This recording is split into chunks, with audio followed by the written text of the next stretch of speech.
ಬದುಕು ಜಟಕ ಬಂಡಿ. ಜಿ ಕನ್ನಡದ ಸಮಸ್ತ ವೀಕ್ಷಕರಿಗೆ ನಿಮ್ಮ ಮಾಲವಿಕಾ ಮಾಡುವ ಪ್ರೀತಿಯ ನಮಸ್ಕಾರ. ಪ್ರೀತಿಯ ವೀಕ್ಷಕರೇ, ಅನೇಕ ಸಾರ್ತಿ ನಮ್ಮ ಅರ್ಥೈಕೆಗೆ ಮೀರಿದ್ದನ್ನ ನಾವು ಒಂದು ದೇವರಿಗೆ ವಹಿಸ್ತೀವಿ, ಇಲ್ಲ ದೆವ್ವಕ್ಕೆ ವಹಿಸ್ತೀವಿ. ಒಳ್ಳೆಯದಾಗಿದ್ರೆ ಇದು ದೇವರ ಕೃಪೆ, ಅದು ಕೆಟ್ಟದ್ದಾಗಿದ್ರೆ ಅನಾರೋಗ್ಯಕ್ಕೆ ಸಂಬಂಧಪಟ್ಟಿದ್ದಾಗಿದ್ರೆ ಅದನ್ನ ದೆವ್ವಕ್ಕೆ, ಗಾಳಿಗೆ ನಾವು ಅರ್ಪಿಸ್ಬಿಡ್ತೀವಿ.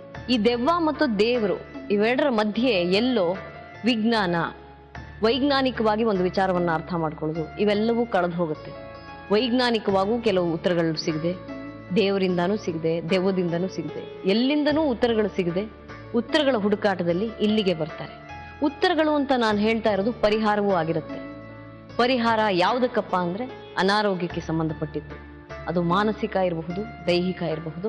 ಅಂತಹ ಉತ್ತರಗಳ, ಪರಿಹಾರಗಳ ಹುಡುಕಾಟದಲ್ಲಿ ಇವತ್ತು ಒಂದು ದಂಪತಿ ಬದುಕು ಜಟಕ ಬಂಡಿಗೆ ಬಂದಿದ್ದಾರೆ. ಜಗತ್ತಿನಲ್ಲಿ ಒಬ್ಬ ಸಾಮಾನ್ಯ ವ್ಯಕ್ತಿ ಇದ್ದಕ್ಕಿದ್ದ ಹಾಗೆ ವಿಚಿತ್ರ ವರ್ತನೆ ಮಾಡಿದಾಗ ಅದನ್ನು ಅನೇಕರು ಅನೇಕ ವಿಧವಾಗಿ ಕರೆದು ಆ ವ್ಯಕ್ತಿಯ ಜೀವನವನ್ನೇ ಹಾಳು ಮಾಡಿರುವ ಘಟನೆಗಳು ನಮ್ಮ ಕಣ್ಮುಂದೆ ಅನೇಕ ನಡೆದಿರಬಹುದು. ಉತ್ತಮ ಕೆಲಸ ಮಾಡಿ ನಮ್ಮನ್ನು ಸಾಕಿ ಸಲಹಬೇಕು ಎಂಬ ನಿರೀಕ್ಷೆ ಎಲ್ಲಾ ಪೋಷಕರಿಗೂ ಇದ್ದೇ ಇರುತ್ತೆ. ಆದರೆ ಮಗ ಇದ್ದಕ್ಕಿದ್ದ ಹಾಗೆ ಮಾನಸಿಕ ಅಸ್ವಸ್ಥತೆಗೆ ಒಳಗಾಗುವುದು, ವಿಚಿತ್ರ ವರ್ತನೆ, ಅದೂ ಸಹ ಹಾವಿನಂತೆ ವರ್ತನೆ ಮಾಡಿದಾಗ ಅವನ್ನ ಅವರು ಯಾವ ರೀತಿ ಸ್ವೀಕರಿಸಬೇಕು?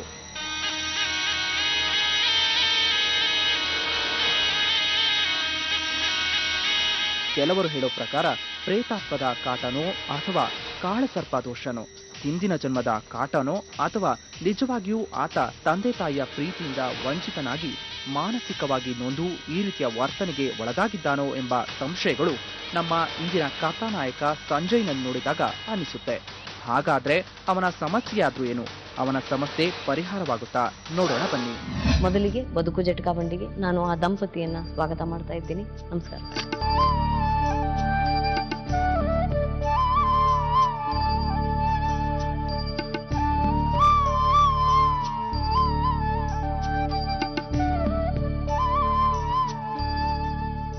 ನಮಸ್ತೆ.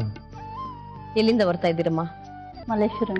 ಮಲ್ಲೇಶ್ವರಂ, ಬೆಂಗಳೂರವೇ? ಬೆಂಗಳೂರು. ಏನ್ ಕೆಲಸ ಮಾಡ್ತೀರಿ ತಾವು? ನಾವು ಸೆಕ್ರೆಟೇರಿಯಲ್ ಡ್ರೈವರ್ ಆಗಿದ್ದೀನಿ. ಸೆಕ್ರೆಟೇರಿಯೇಟ್.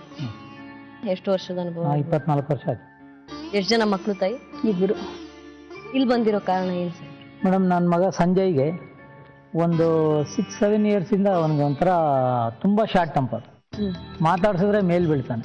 ಜಸ್ಟ್ ಲೈಕ್ ಹೆಂಗ್ ಬೀಳ್ತಾನೆ ಅಂತಂದ್ರೆ, ಈ ರಸ್ತೆಯಲ್ಲಿ ಹೋಗ್ತಾ ಇದ್ರೆ ಆವಾಗ ಏನಾದ್ರು ಕೆಣ್ಕಿದ್ರೆ ಹೆಂಗೆ ಇದು ಮಾಡಿ ಬಿಟ್ಟು ಹಂಗೆ ಮಾಡ್ತಾನೆ. ಅವನೇನು ಮಾತಾಡೋದಿಲ್ಲ, ಏಕ್ದಮ್ ಹೊಡಿಯೋದೆ. ಏನಾದ್ರು ಸಡನ್ ಆಗಿ ಮಾಡಿದ್ರೆ ತುಂಬಾನೇ ಕೋಪ. ಆ ವಯಸ್ಸಿನಲ್ಲಿ ಸಾಮಾನ್ಯವಾಗಿ ಎಲ್ಲ ಯುವಕರಿಗೂ ಇಲ್ಲ, ನಾವು ಡಾಕ್ಟರ್ಗೆ ತೋರಿಸಿದ್ವಿ. ಅದು ಡಾಕ್ಟರ್ ತೋರಿಸಿದ್ರೆ ಅದು ಆಗುತ್ತೆ, ಏನಾಗಲ್ಲ. ನೀವು ಅಡಾಲಸೆಂಟ್ ಬಿಹೇವಿಯರ್ ಅಂತಾರೆ. ಈ 13-14 ವರ್ಷ ಆದಾಗ ಒಂದು ರೀತಿಯ ಉದ್ವೇಗ ಇದೆ ಅಲ್ವಾ, ರಾಸಾಯನಿಕ ಬದಲಾವಣೆಗಳಾಗತ್ತೆ ಶರೀರದಲ್ಲಿ ಅಂತ ಹೇಳ್ತಾರೆ. ಅದಕ್ಕೊಂದು ಟ್ರೀಟ್ಮೆಂಟ್ ಎಲ್ಲ ಕೊಟ್ವಿ, ಅದೇನು ಅದು ಪ್ರಯೋಜನ ಆಗ್ಲಿಲ್ಲ. ಮತ್ತೆ ಮಲಗಿರಾಗ ಜಸ್ಟ್ ಲೈಕ್ ಸ್ನೇಕ್ ತರ ಆಡೋದು, ನಾಲ್ಗೆ ಕಚ್ಕೊಂಡು ಇದು ಮಾಡೋದು, ಮತ್ತೆ ಏನಾರ ಮಾಡಿದ್ರೆ ನಿದ್ದೆ ಮಾಡೋದು, ಕಣ್ಣು ಬಿಟ್ಕೊಂಡೇ ನಿದ್ದೆ ಮಾಡೋದು. ಸರಿ, ಒಬ್ರು ಯಾರೋ ಹೀಗೆ ರಸ್ತೆಯಲ್ಲಿ ಹೋಗ್ತಿದ್ರೆ ನನಗೆ ಕೇಳಿದ್ರು, ಏನು ಯಾರು ಇವರು ಹಿಂಗೆ ಅಂತ ಹೇಳಿದ್ರು. ಇವ್ರಿಗೆ ಏನೋ ಪ್ರಾಬ್ಲಮ್ ಇದೆ ರೀ ನೋಡಿ ಅಂತ. ಅವರೇ ಕೈಯಲ್ಲಿ ಹಿಡ್ಕೊಂಡ್ರು ಹಿಂಗೆ. ಅವ್ರು ಜಸ್ಟ್ ಕೈ ಹಿಡ್ಕೊಳಕ್ ಆಗ್ಲಿಲ್ಲ ಅವ್ರ ಕೈ. ಯಾಕೆ? ಏನಂದ್ರೆ ಫುಲ್ ವೈಬ್ರೇಷನ್, ಅವ್ರಿಗೆ ವೈಬ್ರೇಷನ್ ಆಗ್ತದೆ. ಈಗ ಲಾಸ್ಟ್ ನಮ್ಮ ಒಂದು 4 days ಬ್ಯಾಕು ಅವರು ದೊಡ್ಡಪ್ಪನಿಗೆ ಹೊಡಿಯಕ್ಕೆ ಕೊಟ್ಟೋಗಿದ್ದ. ಮತ್ತೆ ಮಕ್ಕಳ ಮೇಲೂ ಜಗಳ. ಆಮೇಲೆ ನಾನು ಏನ್ ಮಾಡಿದೆ ನನಗೆ ಗೊತ್ತಿಲ್ಲ ಅಂತಾನೆ.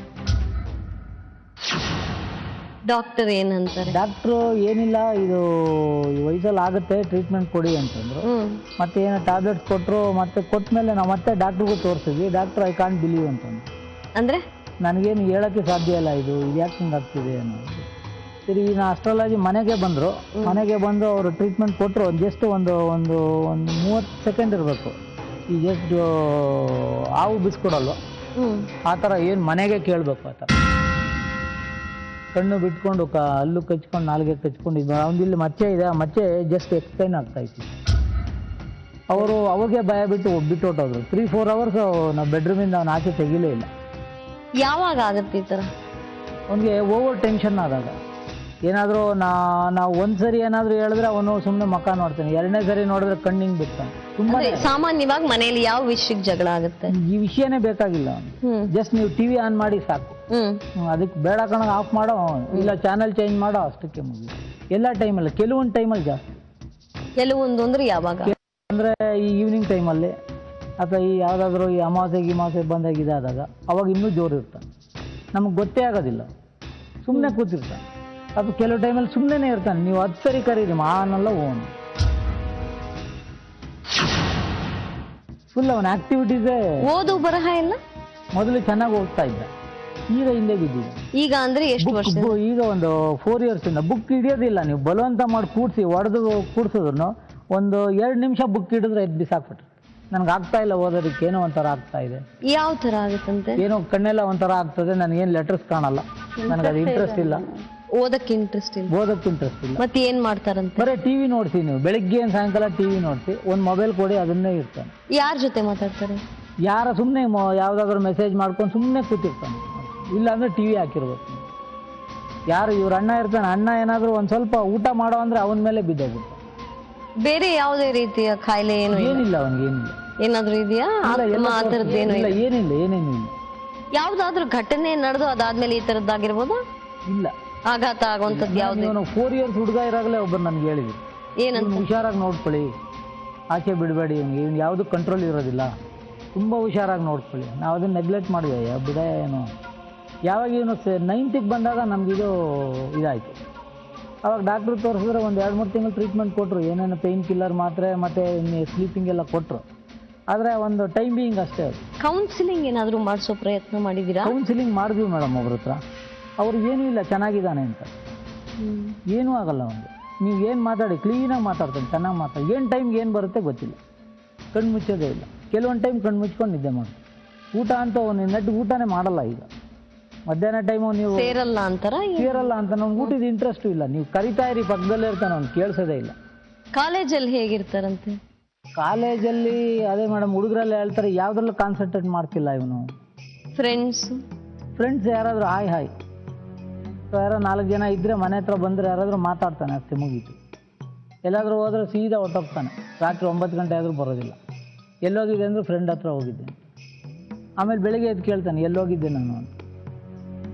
ನಿಮ್ಮ ಲೆಕ್ಕದಲ್ಲಿ ಏನು ಅಂತ ಅನ್ಸುತ್ತೆ ನನಗೆ? ಅದೇನೇ, ಈಗ ಮನೆಗೆ ಇಬ್ಬರು ಬಂದು ತೋರಿಸಿದ್ರಲ್ಲ ಸ್ನೇಕ್ ಇದಾಗಿದೆ ಅಂತ. ನಾವು ಹೋಗಿ ನೋಡಿದ್ವಿ, ಯಾವ ಬುಸ್ಗೂಡಲ್ವ ದೊಡ್ಡದಾಗಿ ದಪ್ಪ ಆ ಥರ ಫುಲ್ ಮನೆಯೇ ಕೇಳಿದ್ವಿ. ನಾವೇ ನಡ್ಗೋಗ್ಬಿಟ್ವಿ. ನಾವು ಕರ್ಕೊಂಬಂದು ಮಾಡಿದವ್ರು ಅವರೇ ನಿಲ್ಲಿಲ್ಲ, ನನ್ನ ಕೈಲಿ ಆಗಲ್ಲ ಅಂದ್ಬಿಟ್ಟು ಓಡೋಗ್ಬಿಟ್ರು. ರೂಮಲ್ಲಿ ಕೂಡ ಹಾಕ್ಬಿಟ್ಟು ನಾವು ಒಂದು 3 hours ಬಾಗಿಲಾಕ್ಬಿಟ್ಟಿದ್ವಿ. ಆಮೇಲೆ ಅವನೇ ನಾರ್ಮಲ್ ಸ್ಟೇಜ್. ನಾವು ಏನೂ ಕೇಳಲಿಲ್ಲ, ಅವನು ಏನು ಇಲ್ಲ, ಅವನಿಗೂ ಗೊತ್ತೇ ಇಲ್ಲ. ಅದು 2 ಸರಿ ಹಂಗೆ ಆಗಿದ್ದೇ ಗೊತ್ತಿಲ್ಲ. 2 ಸರಿ ಹಂಗೆ ಆಯ್ತು.